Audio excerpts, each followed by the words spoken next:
I'm talking to you.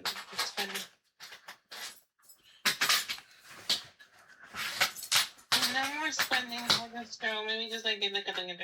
No, for real.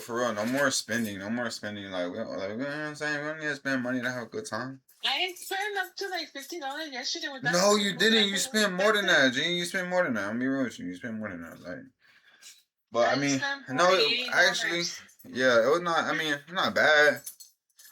But I mean, yo, that dinner last night though. Yeah, it was good. I'm gonna show you where we can get just as good for less. Let me tell you. Hey, whoa. Yeah. Whoa.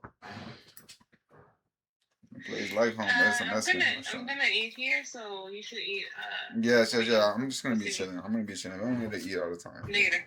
I mean, honestly, later before you go see me, like around 5, eat because I'm gonna eat here and then I'm not gonna be hungry. Yes. My mom makes some good ass food. Oh, save me a plate.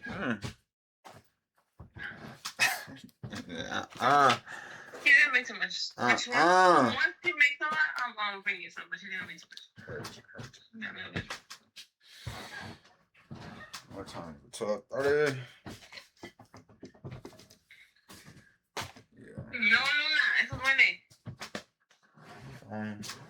Keys. Yeah, and I'm also having my dog in the front yard.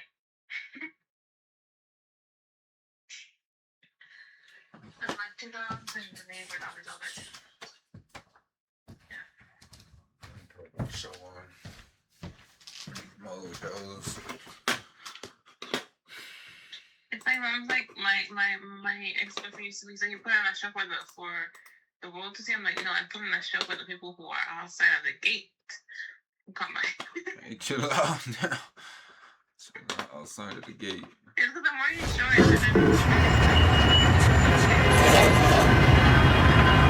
beautiful weather, huh? Yeah, gorgeous. That reminds me of Dubai. Really? Yeah, I was just out there a few weeks ago. The Sultan of Abu Dhabi flew me out there in his private jet. You know him? Friend of a friend. I met him in Vegas. He's pretty wealthy, right? You know, they make those lists, the world's wealthiest people. Yeah, like Bill Gates is #1 or... Used to be. He's got $100 million in a Swiss bank account. He can't touch it. Why not? It's $10,000 just to get the paperwork done. I think he's got $10,000. Can't do it. It's illegal to use your own money. Of course. Hey. So I'm like, Sultan, listen, I'll invest $2,500. I'm sure I can get some guys to pitch in $2,500 as well. Okay, we'll get the $10,000, you get your money, you go on your merry way. He was so moved by my compassion that he said, I'll split the $100 million, half for the investors, half for himself. Half of $100 million? That's $50 million. Is it? I don't really pay attention to the money. I'm just trying to help a friend out. Here's the crazy thing, though.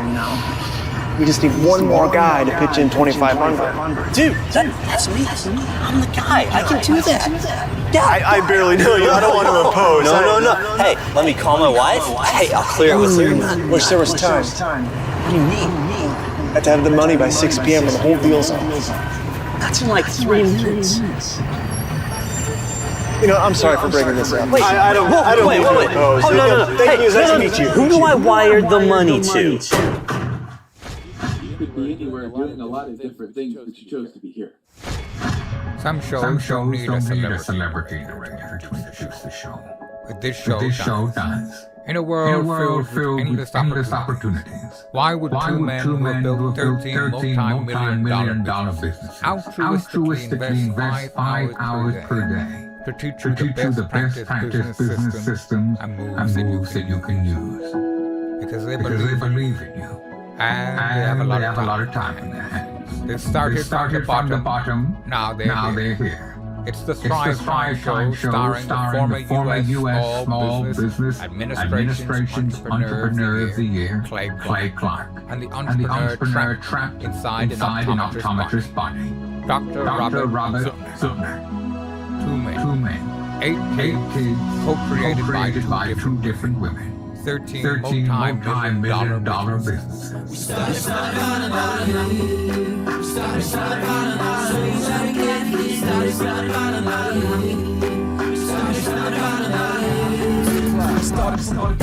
now we're in our top systems. Yeah, we've got competitions on the thumbs. I break down the books, see picking some wisdom and look in the looks. As we pop in the fire, that's why I'm alive. So you see my right, you tell me I'm it's the secret of your radio.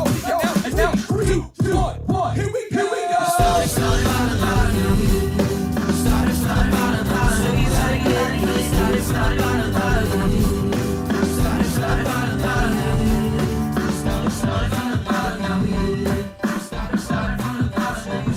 Folks, on today's show, we're talking about cash flow. And I want to just break it down. I want to be really clear. Let's see, James, number 2, you got to get on a mic. Find a way to get on a mic. Get some headphones on. Do the whole thing. You'll figure it out. So this is important. Cash flow is just how much money is coming in, right? Versus how much money is coming out. Money coming in, money coming out, and how much profit is left. That's what it is, cash flow. How much money is coming in, how much money is coming out, how much money did you lose? Cash flow. What mic number are you on there, James? Mike 4. Okay, let's hear you. Mike 4. Okay. So cash flow. So we're going to take the example of a law firm, the example of a medical business, and we're going to take the example of a cleaning company. I'm going to put it on the screen so we have a little bit of traction here with this idea. I'll put it up on my screen so people can follow along, and maybe this will help somebody out there that's having perpetual cash flow problems. And we're going to pretend for a second that most of our listeners did not go to a public school. We'll try to work through that. So here we go. So first off here, Dr. Squirrel, with a medical business, let's say that you bill a client for services rendered. And let's say that the total income for that was $250. Is that reasonable that in your world somebody paid $250 for something? I mean, could that be a number that's somehow reasonable? Or maybe 500? What's the number we're going to put in there? It's just revenue coming in. Yep, 250 works. Okay, now James, let's go to your side, Attorney James. So let's go to the legal side of things. Okay, law firm services rendered. You want to say $500 coming in, $50. We need some kind of unit of income coming in. How much money do you want to say came in? Let's do 500. $495. Okay, here's what I'm going to round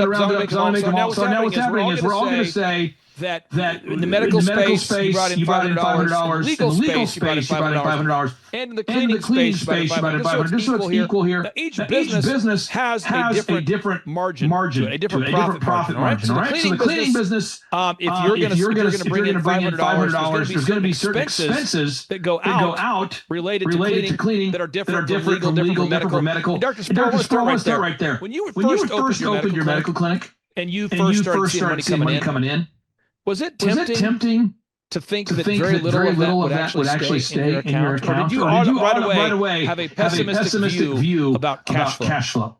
No, I like cash coming in. That was a very positive feeling when I actually got paid for something. I just remember when I built my DJ business, I didn't know when I was building DJConnection.com that roughly half of all the money coming in would go out in some way, shape, or form to taxes or insurance or overhead. I had no idea. Were you aware of the vast overhead that existed in the medical space, Dr. Sparrow, when you opened your practice? Not at all. In fact, in my first month, everything I brought went away instantly. Instantly. Now, Attorney James, when you first started as a lawyer, were you aware that, hey, I'm going to be in New York and the cost of real estate is going to be insanely expensive? And were you aware of the kind of overhead that would be facing you as a lawyer? Mildly aware. Not 100% aware, but mildly aware. When did you have your wake-up call, Dr. Sparrow, when it occurred to you, holy moly, man, this thing called overhead is real. These expenses are real. It wasn't my first month because when everything was said and done, I actually had enough for lunch. That's how much money I left over was just enough for lunch. So it was a lot, but I was happy to at least made something that first month. Now I'm going to keep this really simple because I'm trying to help somebody out there break through this. I'm going to keep this simple. I think simplicity scales, complexity fails. Everybody picture your mind. $500 of income's coming in. Now, labor.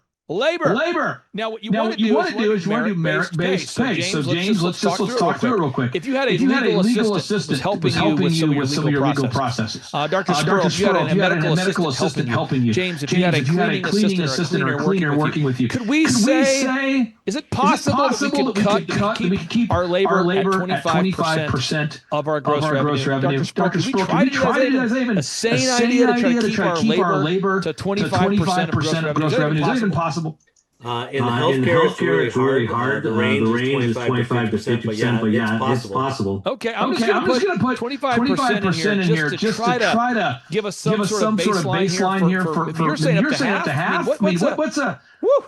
Man, you're nuts. You're nuts. It's like you had to go to school for years and years to become a doctor. Okay, so Attorney James, let's talk about this for a second. If you had a person working for you, you have 500 hours coming in, is it reasonable to think that your team, your human resource costs could be kept to 25% or less, or it should be more than that? Yes, it can be cut. Okay. And then James, on the cleaning side of things, could you imagine a world, James, where you would say, wonderful employees, wonderful team, for every 500 hours that's coming in, I'm going to take 25% of that and pay you guys. I hope that's possible. Okay, well, we're going to try. Okay. So now you got overhead. Dr. Sperl, I mean, you got an office, air conditioning, utilities, taxes, insurance. What's the number you want to put on that? I mean, what percentage is it? Is it 102%? Is it 25%? What number could that be, or should that be? We try and keep that to 25% as well. Okay, 25%. Now, James, what do you think? You're in New York there, where it's super expensive to do business. The real estate is ridiculous. Despite massive record numbers of vacancies in New York City, they still have pretty impressively high lease rates, rent rates. What do you think your overhead percentage would be? Just on office space, insurance, that kind of thing. Yeah, we're around 20%. Okay, 20%. So you get the idea now.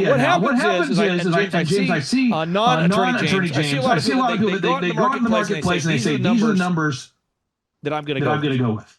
However, I'll go to you, Dr. Sperl, then we'll go to non-attorney James. Have you ever seen employees take longer than they should take for a task and want to be paid for, the task should take an hour, but the employee takes 4 hours just to see what happens? Have you ever seen this happen, Dr. Sperl? It happens. Absolutely. James, you ever seen this as an attorney? You ever seen this where you're working with a legal assistant on your team? The task should take 4 hours. They turn it in 16 hours. Have you ever seen this? Oh, 100%. Yes, and I have a solution for that. What I think you're going to come up with, but yes, I have. Okay.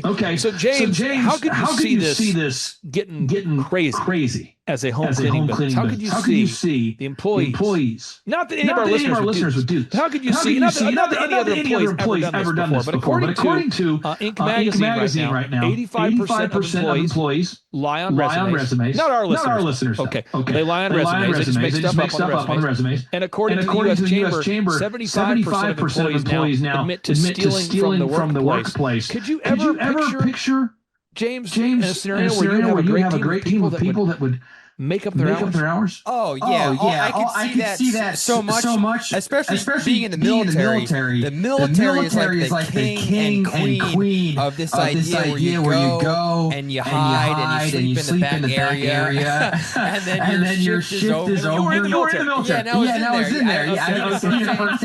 Okay, now let me bring this up real quick. I have a person I know very well. Be very vague about how I know this person. James, this is a person I know very well. Okay, and they're in the military. And I asked him, I said, you've been out of the military for 20 years. Tell me a crazy story. I won't share your name. I just need to know what's the craziest story. He said, well, okay, craziest story. He said, I was on aircraft carriers, okay? In the military during peacetime, if you don't use all your ammunition, then when it goes for approval the next year, then the budget gets cut. He said, so what we would do is we'd pull up to, an island area, an area where we were near an island, and we would deploy an amazing amount of weaponry at the Dolphins. Ooh. And I'm like, at the Dolphins? And he's like, like entire massive groups of Dolphins. Because we saw it was obliterated. We're all in our 20s. We're shooting everything we can. Anything blows up. We're blowing it up.